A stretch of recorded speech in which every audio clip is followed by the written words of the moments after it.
But one thing that I had struggled with for much of my life was understanding the concept around masculinity and men. And certainly Hollywood does not paint a great picture for what masculinity is. They paint a picture in order what sells a movie.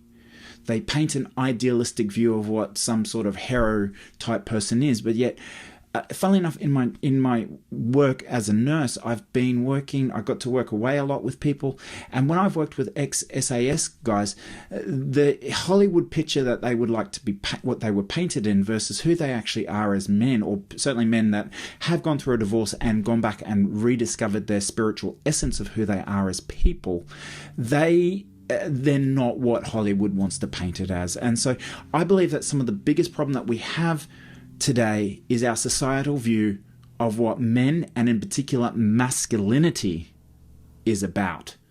All right? One of the things of what is being painted about what it takes to be a real man, unfortunately, means that we don't be vulnerable, that we can't open up, that we can't share emotions. Certainly, even working with conscious hypnosis and the process that I work with people, we are going to tap into emotions. And when we start to understand them a little bit, a lot of men that I work with do not have much clarity. They have one or two emotions, and that's pretty much it. Yet that's a big fundamental part of who we are as people. And so this view of what it is to be a man means that we don't feel, we don't experience things. And I do believe that manifests itself into other problems. We explode. We blame an unforeseen event as a reason to explode and release this fury of anger that we have come out. And we have an excuse to be able to do it, whereas we haven't learned how to control them and use them positively to help guide us, help us in relationships, help us be with a feminine energy. Woman, usually, yes, but we'll touch on that very shortly. Well, actually, let's just jump into it now, because ultimately this is about the masculine and the feminine energy, and this is polarity.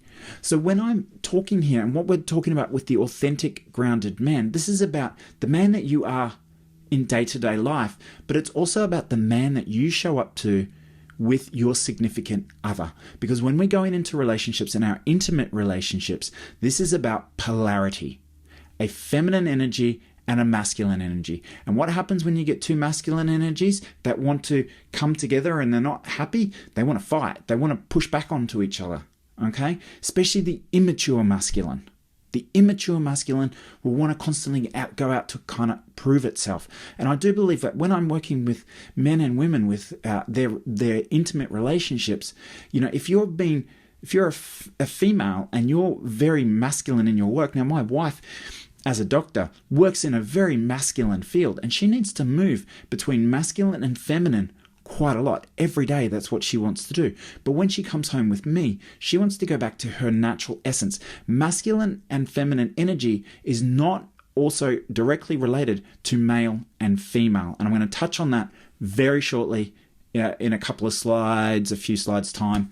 I'll have a look. We're going to touch on that because this is about the natural energy that's within inside of us. And there's a lot to explore about that. But we're going to touch on, with the authentic grounded man, the masculine energy that you're going to bring being the authentic grounded man.